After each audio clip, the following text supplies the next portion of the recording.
Hello everyone, आप सभी का एक्सेल इन एजुकेशन चैनल में स्वागत है। फ्रेंड्स, यहाँ पर हम तैयारी करते हैं यूजीसी नेट दिसंबर के एग्जाम के लिए, जो कि आपकी परीक्षा अभी होने वाली है। 6 दिसंबर से स्टार्ट है। तो हम पेपर 1 और पेपर 2 एजुकेशन की तैयारी करते हैं। तो आज की इस वीडियो में कुछ करंट अफेयर्स के टॉपिक को यहाँ डिस्कस करेंगे जो आपके हायर एजुकेशन से हैं। आप सभी को पता है कि करंट अफेयर के टॉपिक्स पूछे जाते हैं आपकी पीपल डेवलपमेंट एनवायरनमेंट वाली यूनिट से, हायर एजुकेशन से और आईसीटी से। ठीक है, तो आज की इस वीडियो में हम लोग कुछ गवर्नमेंट स्कीम्स के बारे में पढ़ेंगे। कंप्लीट रिवीजन आपका यहाँ से हो जाएगा। सरकारी योजनाएं जो भी हैं वो सारी आपकी यहाँ पे कवर हो जाएंगी।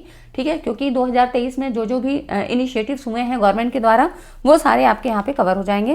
तो अगर आप चैनल पे पहली बार आए हैं तो सब्सक्राइब कर लीजिएगा और साथ में टेलीग्राम चैनल को भी ज्वाइन कर लें। ठीक है, लिंक आपको डिस्क्रिप्शन में मिल जाता है। हम लोग स्टार्ट करते हैं और वीडियो को पूरा देखिएगा। ठीक है, पसंद आती है तो लाइक एंड शेयर जरूर कर दिया करिए। तो यहाँ पर स्टार्ट करते हैं। ये देखिए, यहाँ पर सबसे पहले हम बात करते हैं परख।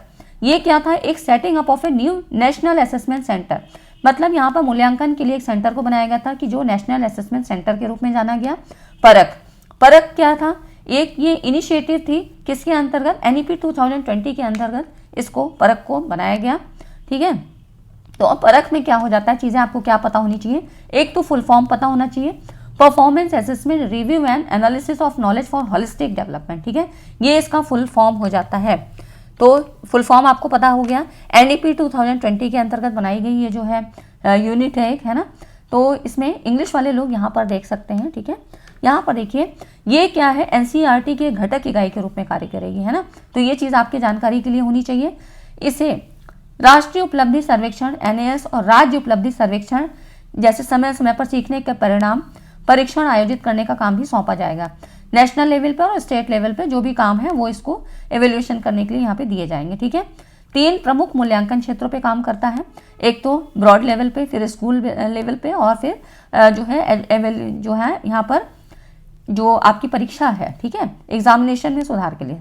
तो इस तरह से परख के बारे में चीज़ें हो जाती हैं। यहाँ पर एक शब्द आपको कह रहा है कि हॉलिस्टिक डेवलपमेंट से मतलब क्या होता है? हॉलिस्टिक जो अप्रोच होती है, मतलब यहाँ पर एज ए होल की बात की जाती है। परख का उद्देश्य शिक्षा के लिए एक समावेशी, भागीदारीपूर्ण और समग्र दृष्टिकोण की सुविधा प्रदान करता है। ठीक है, तो इस तरह से जो भी यहाँ पे अनुभव है, आपको जिस भी फील्ड में जो भी अनुभव है, जो भी आप यहाँ पर लर्निंग करते हो प्रैक्टिसेस के थ्रू, उन सारी चीज़ों का इवेल्युएशन परख के द्वारा किया जाता है। ठीक है, परख का महत्व क्यों है? कॉलेज प्रवेश में असमानताओं को दूर करना। ठीक है, मतलब यहाँ पर कोई भी बायस नहीं होगा और जो भी चीज़ें होंगी वो मतलब यहाँ पर ट्रांसपेरेंसी के साथ होंगी। ठीक है, इनोवेटिव इवेल्युएशन के लिए मतलब जो भी स्कूली शिक्षा के सभी स्तरों में टेस्ट के डिज़ाइन, कंडक्शन, एनालिसिस और रिपोर्टिंग के लिए, ठीक है, जो भी रिपोर्ट की जाएगी उन सभी के लिए टेक्निकल स्टैंडर्ड्स को यहाँ पर यूज़ किया जाएगा, इम्प्लीमेंट किया जाएगा। तो ये क्या होगा? एक इनोवेटिव इवेल्युएशन होगा, है ना। हॉलिस्टिक अप्रोच आपको बता ही दिया कि समग्र दृष्टिकोण एज ए होल की बात करता है। सभी चीज़ों को यहाँ पर ध्यान में रख के चीज़ों को इवेल्युएशन तब मूल्यांकन किया जाता है। प्रोग्रेसिव शिफ्ट मतलब ये आपके इसके जो है सिग्निफिकेंस है, मतलब महत्व के बारे में बात हम कर रहे हैं परख के, है ना। तो more scientific approach to education, तो यहाँ पर ये प्रोग्रेसिव एवल्यूएशन की बात होती है परख के द्वारा। ठीक है, तो इस तरह से ये चीज़ें आपके जो है इतनी चीज़ें काफ़ी होती हैं जानने के लिए, क्योंकि हो सकता है परीक्षा में ये सब पूछा जा सके और परख की फुल फॉर्म आपसे पूछी भी गई है। ठीक है, तो अब जो दूसरी स्कीम है वो क्या है? PM schools for rising India, PM Shri के बारे में बात होती है। पीएम श्री की जो योजना थी ये मिनिस्ट्री ऑफ एजुकेशन के द्वारा चलाई है। PM school for rising India, ये इसका फुल फॉर्म हो जाता है। इसका उद्देश्य क्या है? न्याय संगत, समावेशी, इंक्लूसिव की बात होती है और आनंदमय स्कूल वातावरण में हाई क्वालिटी एजुकेशन प्रदान करना। ठीक है, इंग्लिश में आप यहाँ पर देख सकते हैं हाई क्वालिटी एजुकेशन की बात होती है। इट इज़ जो ये यहाँ पर लॉन्च की गई थी 2022 में। ठीक है, for upgradation and development of more than 14,500 schools across the country. तो ये 2022 की शुरुआत की गई योजना है, केंद्र प्रायोजित योजना है स्कूलों के उन्नयन और विकास के लिए। ठीक है, इतने स्कूलों की संख्या थी 14,500 से, तो यहाँ पर 2022 में शुरू की गई थी और इसका जो टोटल जो कॉस्ट है ये आपको यहाँ पर दिया है 27,360 करोड़ रुपए। तो स्कूलों के अपग्रेडेशन के लिए यहाँ पर इतने जो है बजट का निर्धारण किया गया था। अब इसकी जो टाइम पीरियड था वो 5 ईयर प्लान था, 2022 से लेके 2026-27 तक। ठीक है। तो इस तरह से पीएम श्री स्कीम जो है यहाँ पर इसके बारे में बात की गई है। और क्वालिटी एश्योरेंस की बात करें अगर हम पीएम श्री स्कूल की, तो ये क्या है, एक शोकेस की तरह बात करता है, शोकेस ऑफ एनईपी 2020, ठीक है। Improvement in learning outcome of each child, हर एक बच्चे का लर्निंग आउटकम बेहतर होना चाहिए, इम्प्रूवमेंट होना चाहिए। और तीसरी बात होती है every secondary grade child passes out with at least one skill, मतलब उसका जो उसमें कोई भी अगर सीखने की क्षमता है तो वो उसकी एक स्किल के रूप में आनी चाहिए, ठीक है। अगर पढ़ाई में वो उतना अच्छा नहीं भी है लेकिन उसके पास क्या है, डेवलपमेंट के लिए एक स्किल, एक कौशल को जरूर सिखाना चाहिए जब वो जो है मतलब पास आउट होता है। फिर ये कुछ ही चीज़ों की मैं बात कर रही हूँ जो खास चीज़ें आपके लिए जानने के लिए होती हैं ना। यहाँ पर हर एक बच्चे के लिए स्पोर्ट्स की व्यवस्था हो, आर्ट्स और आईसीटी, सब बच्चों को यहाँ पर उनकी जो है पार्टिसिपेशन होना चाहिए। सस्टेनेबल एंड ग्रीन स्कूल्स की बात की गई है। और हर एक school, every school link to higher education institution for mentoring, ठीक है। जो भी स्कूल हैं वो सब क्या है, हायर एजुकेशन से, हायर एजुकेशन के इंस्टीट्यूट से यहाँ लिंक होंगे जिनकी यहाँ पर मॉनिटरिंग की जा सके। तो इस तरह से ये सारी चीज़ें हो गई आपकी पीएम श्री स्कूल के बारे में, ठीक है। इतनी चीज़ें आपको समझ में आई तो वीडियो को लाइक ज़रूर कर दीजिएगा। अब देखिए यहाँ पर जो दूसरी स्कीम है वो क्या है, निपुण भारत की। निपुण भारत का फुल फॉर्म बहुत बड़ा है, देखिए यहाँ पे याद रखिएगा, समझ के याद करिए, नहीं भी याद होता है रट्टा लगाने की जरूरत नहीं है, समझ की बात करते हैं, ठीक है। नेशनल इनिशिएटिव, ये तो पता ही है, national initiative for proficiency in reading with understanding, ठीक है। यहाँ पर आर की जो बात हो रही है ना, यहाँ पर इसमें पी की जो बात हो रही है, निपुण की बात हम कर रहे हैं, नेशनल इनिशिएटिव एनआई की बात हो गई, पी से proficiency in reading with understanding, ठीक है, रीडिंग विथ अंडरस्टैंडिंग। और न्यूमरेसी, एन से मतलब क्या हो गया, देखिए यू से यू फॉर अंडरस्टैंडिंग हो गया and N for numeracy. Numeracy मतलब संख्यात्मक दृष्टिकोण, ठीक है। तो यहाँ पर रीडिंग विथ अंडरस्टैंडिंग की बात होती है एंड न्यूमरेसी, ठीक है।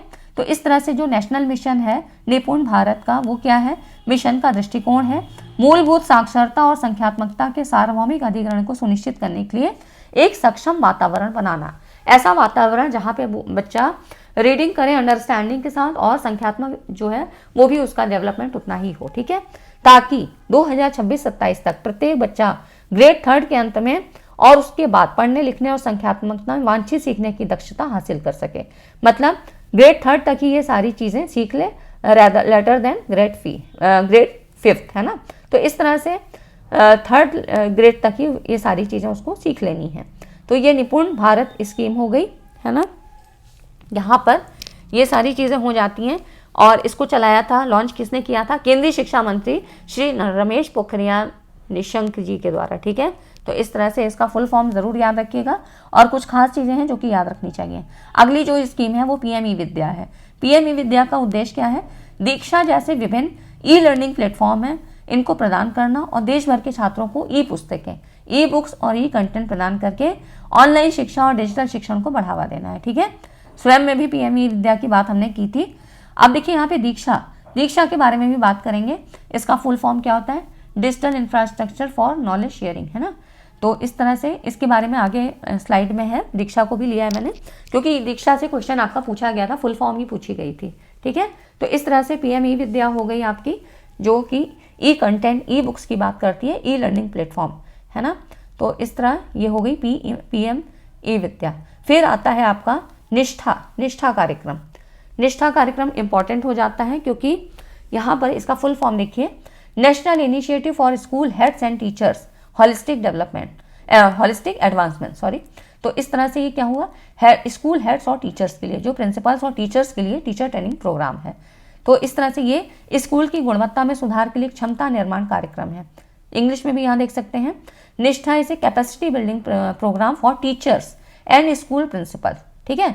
ये इसमें खास ध्यान देने की बात है कि ये टीचर्स और प्रिंसिपल्स के लिए कैपेसिटी बिल्डिंग प्लेटफॉर्म है और capacity building program for improving quality of school education through integrated teacher training. जो टीचर ट्रेनिंग होगी वो इंटीग्रेटेड फॉर्म में होगी और क्वालिटी को जो है इम्प्रूव करने के लिए, ठीक है। तो इस तरह से ये it is the world's largest teachers training program to motivate and equip teachers to encourage and foster critical thinking in students. तो इस तरह से ये क्या है, दुनिया का सबसे बड़ा शिक्षक प्रशिक्षण कार्यक्रम है जो कि छात्रों में क्या है, एक इनोवेटिव सोच को विकसित करने के लिए, बढ़ावा देने के लिए और शिक्षकों को प्रेरित और सुसज्जित, मतलब टीचर्स की जो कैपेसिटी को बिल्डअप करने के लिए। टीचर भी नई नई चीज़ों से जब अवेयर होंगे तो वो क्या होगा, उसी तरह से उनका पढ़ाने का ढंग भी रहेगा। तो ये सारी चीज़ें ये आपकी इस टीचर ट्रेनिंग प्रोग्राम के द्वारा टीचर्स के लिए हैं। ठीक है, तो इसका उद्देश्य क्या है, प्रारंभिक स्तर पर सभी शिक्षकों और स्कूल प्रधानाध्यापकों के बीच दक्षताओं का निर्माण करना। ठीक है, तो यहाँ पर उनकी सक्षमताओं की बात होती है, कॉम्पिटेंसीज जो आप पढ़ते भी हो जो है आपका टीचिंग एप्टीट्यूड में। तो यहाँ पर देखिए, यहाँ पर ये कह रहा है राज्य स्तर पे, स्टेट लेवल पे, डिस्ट्रिक्ट लेवल पे, ब्लॉक और क्लस्टर लेवल पे सीखने के परिणामों, स्कूल आधारित मूल्यांकन और शिक्षार्थी केंद्रित शिक्षा शास्त्र, जो आपकी learner based, learner centred pedagogy है ना, न्यू इनिशिएटिव इन एजुकेशन। ठीक है, तो इन सब के बारे में यहाँ पर सभी को संबोधित करके, मतलब सभी को ध्यान में रखते हुए एक इंटीग्रेटेड फॉर्म में यहाँ पर ट्रेनिंग दी जाएगी। ठीक है, इन सारी चीज़ों को ध्यान में रख के शिक्षा में नई पहल पेडागोजी है ना, जो कि कैसी होगी, लर्नर बेस्ड होगी है ना, स्टूडेंट्स को ध्यान में रख के। और तब टीचर्स की और जो प्रिंसिपल्स हैं उनकी यहाँ पर जो सक्षमताएं हैं, कॉम्पिटेंसीज, उनकी एबिलिटीज़ को बढ़ाया जाएगा। किसके द्वारा, निष्ठा प्रोग्राम के द्वारा है ना। तो ये हो गया आपका निष्ठा।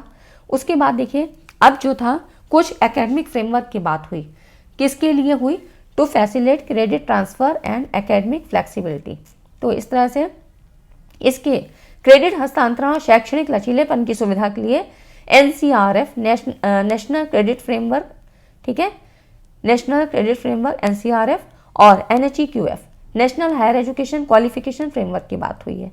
ठीक है, अब इसके बारे में थोड़ा सा जान लेते हैं कि ये क्या चीज़ें थी। तो जो NHEQF था, ये गाइडलाइन प्रोवाइड करता है for the development and implementation of programs of study. ठीक है, तो जैसे कि प्रोग्राम लर्निंग आउटकम, तो गाइडलाइन देता है जो भी आपके डेवलपमेंट और इम्प्लीमेंटेशन के लिए प्रोग्राम चलाए जा रहे हैं उनके लिए गाइडलाइन यहाँ पर बनाता है। कोर्स लर्निंग आउटकम है, क्यूरिकुलम डिज़ाइनिंग के लिए, पेडागोजी के लिए, असेसमेंट्स के लिए या फीडबैक के लिए यहाँ पर ये गाइडलाइंस प्रोवाइड की जाती है NHEQF के द्वारा। ठीक है, NHEQF क्या है, ये भी राष्ट्रीय शिक्षा नीति NEP 2020 पे आधारित है, जो भारत की उच्च शिक्षा प्रणाली के लिए नई और दूरदृष्टि दृष्टि की परिकल्पना करती है। मुख्य विशेषताएं क्या हैं, तो मुख्य विशेषताएं ये हैं कि इसका जो फ्रेमवर्क है ये एजुकेशन को 8 स्तरों में क्लासीफाई करता है। तो पहले जो 4 हैं वो राष्ट्रीय स्कूल शिक्षा योग्यता फ्रेमवर्क NSEQF, फुल फॉर्म यहाँ देख लीजिए, national school education qualification framework. ठीक है, तो जो 8 लेवल बताए गए हैं इस फ्रेमवर्क में, उसमें जो 4 है ना वो इसके अंतर्गत आते हैं NSEQF के अंदर, और letter 4 relating to higher education qualification. ठीक है, जो बाद के 4 हैं वो उच्च शिक्षा से संबंधित हैं। तो इस तरह से प्रत्येक एक संबंधित स्तर के विवरण के साथ है जो ये मतलब उसको दिखाता है, निर्दिष्ट करता है सीखने के परिणाम, लर्निंग आउटकम, सीखने की मात्रा, योग्यता और टाइटल टाइप्स, इन सब के बारे में यहाँ पर इसको स्पेसिफाई करता है। ठीक है, तो ये इसकी कैरेक्टरिस्टिक है किसकी, NHEQF की। ठीक है, अब नेशनल उसकी बात कर लेते हैं NCRF की। तो जो क्रेडिट फ्रेमवर्क दस्तावेज में UGC के, इसमें कहा गया है कि प्रत्येक सेमेस्टर में, NCRF की बात हम कर रहे हैं, ठीक है, इसके बारे में और अभी आगे पढ़ते हैं। सेमेस्टर में कितने क्रेडिट होने चाहिए, तो न्यूनतम 20 क्रेडिट होने चाहिए। और ये डॉक्यूमेंट सुझाव देता है कि एक क्रेडिट में 15 घंटे प्रत्यक्ष, 30 घंटे अप्रत्यक्ष शिक्षण शामिल है। मतलब छात्रों को प्रति सेमेस्टर कम से कम 900 घंटे या प्रतिदिन 10 घंटे इतना अध्ययन करना आवश्यक है। NCRF, ठीक है, तो यहाँ पे देखिए नेशनल क्रेडिट फ्रेमवर्क NCRF में यहाँ पर UGC ने सभी नियामक संगठनों मतलब और विश्वविद्यालयों के लिए नेशनल क्रेडिट फ्रेमवर्क के कार्यान्वयन की घोषणा की है ना। तो यहाँ पर ये ढांचा स्कूली शिक्षा, हायर एजुकेशन, वोकेशनल और स्किल एजुकेशन के माध्यम से अर्जित क्रेडिट को एकीकृत करने, आजीवन सीखने के अवसर प्रदान करने के लिए डिज़ाइन किया है। ठीक है, तो यहाँ पे इंग्लिश में भी देख सकते हैं NCRF नेशनल क्रेडिट फ्रेमवर्क, है ना, for all regulatory organisation and universities in India. और किस किस के एजुकेशन के लिए, तो through school education, higher education, vocational and skill education. ठीक है, अब देख लेते हैं NCRF है क्या। इसके फ्रेमवर्क के अनुसार एक शैक्षणिक वर्ष को एक छात्र द्वारा बिताए गए घंटों की संख्या से परिभाषित किया है। प्रत्येक शैक्षणिक वर्ष के अंत में उन्हें उसके अनुसार ही क्रेडिट प्रदान किया जाएगा। तो यूजीसी का जो रेगुलेशन था वो यहाँ पर बता दिया मैंने, ठीक है, कि ये चीज़ें थोड़ा सा पढ़ लीजिएगा कि यूजीसी में क्या कहा गया। यूजीसी के फ्रेमवर्क में 20 घंटे मिनिमम की बात हुई है और प्रति सेमेस्टर 900 घंटे या प्रतिदिन 10 घंटे, ठीक है।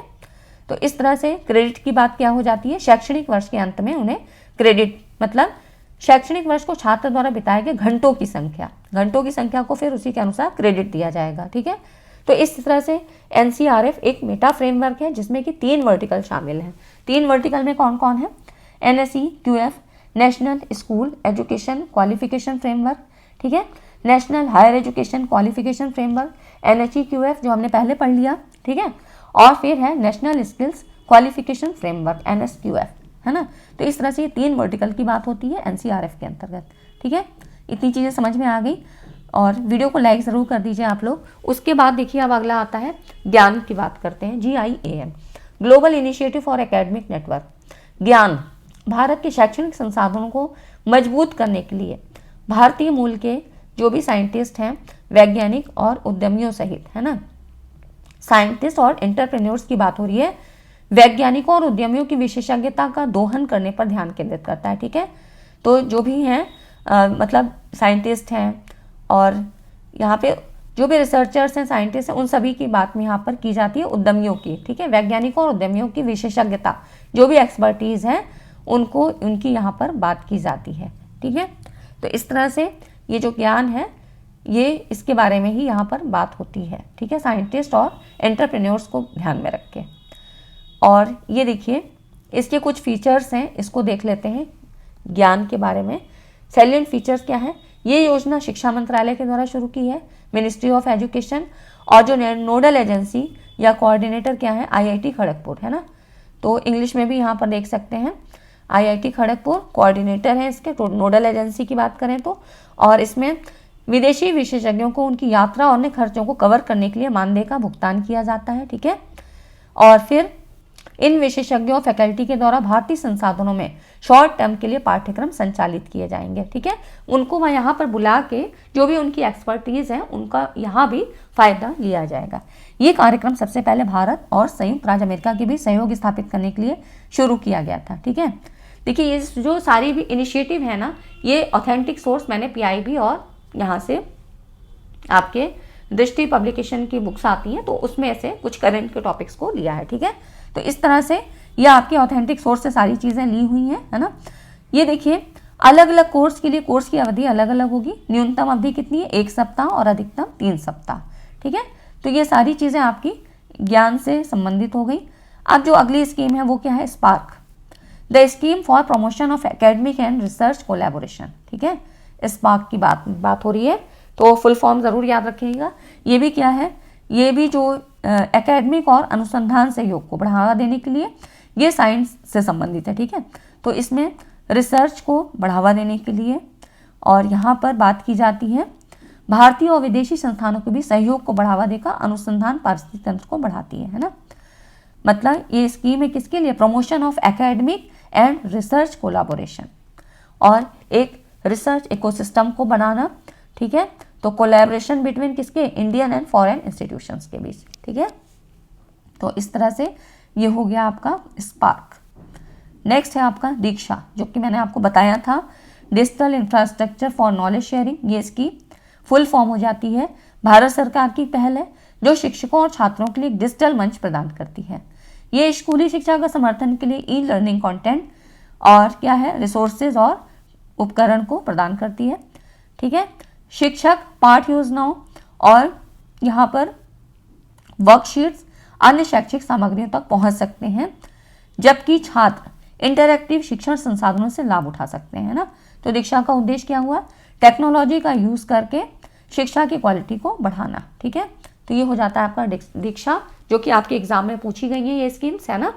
और अगली जो आपकी स्कीम है ये क्या है, यूजीसी केयर। ये भी आपके एग्जाम में पूछी गई है, ठीक है, जो है 2022 या 2023 में, ठीक है, मुझे ठीक से याद नहीं है, लेकिन ये अभी जो है रिसेंटली पूछी गई है। UGC care consortium for academic and research ethics, इसका फुल फॉर्म हो जाता है ना। तो ये एक प्रणाली है, इंग्लिश में भी यहाँ देख रहे हैं, it is a system that provide a list of reputable academic journals in India, है ना, ये इंपॉर्टेंट हो जाती है आपके रिसर्च के लिए भी। तो इसमें देखिए ये एक प्रणाली है जो भारत में प्रतिष्ठित एकेडमिक पत्रिकाओं की एक सूची प्रदान करती है ना। इसका उद्देश्य क्या है? शिक्षा संस्थानों में अनुसंधान की क्वालिटी को बनाए रखना और बढ़ावा देना, ठीक है, रिसर्च की जो है गुणवत्ता को बढ़ाने के लिए। और यूजीसी केयर में सूचीबद्ध पत्रिकाओं को उनकी गुणवत्ता और प्रभाव के आधार पर विभिन्न समूह में वर्गीकृत किया है। जब आपको किसी रिसर्च के बारे में कोई जानकारी चाहिए तो यहाँ पर यूजीसी केयर में इनकी पत्रिकाओं को यहाँ पर कई उनको क्लासिफाई किया गया है, ठीक है।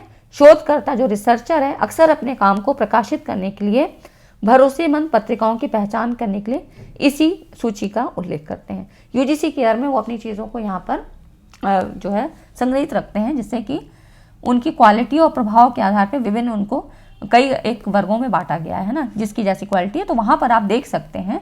तो ये हो जाता है आपका consortium for academic and research ethics, ठीक है, रिसर्च एथिक्स के लिए भी ज़रूरी हो जाता है। तो इस तरह से जो यहाँ भी जर्नल्स हैं वो क्या है कि researcher often refer to this list to identify trustworthy, है ना, एक बहुत ही क्या है trustworthy journals for publishing their work. तो इस तरह से यहाँ पे इसको रेफर करते हैं यूजीसी केयर को, जो भी रिसर्चर अपना रिसर्च में कोई काम कर रहे हैं, कुछ कर रहे हैं, तो यहाँ यूजीसी केयर इसी के लिए इंपॉर्टेंट होता है, ठीक है। तो ये सारी चीज़ें हो गई आपकी जो भी इनिशिएटिव्स थे, ठीक है। वीडियो लंबी हो गई है लेकिन कोई बात नहीं है, और आज की इस वीडियो से काफ़ी आपको हेल्प भी हो जाएगी, एक ही जगह पे सारी चीज़ें मिल गई, ठीक है। तो वीडियो कैसी लगी? वीडियो अच्छी लगी हो तो वीडियो को लाइक एंड शेयर ज़रूर कर दीजिएगा, और मिलते हैं अगली वीडियो में इसी तरह के एक इंपॉर्टेंट टॉपिक के साथ, ठीक है। Thanks for watching this video.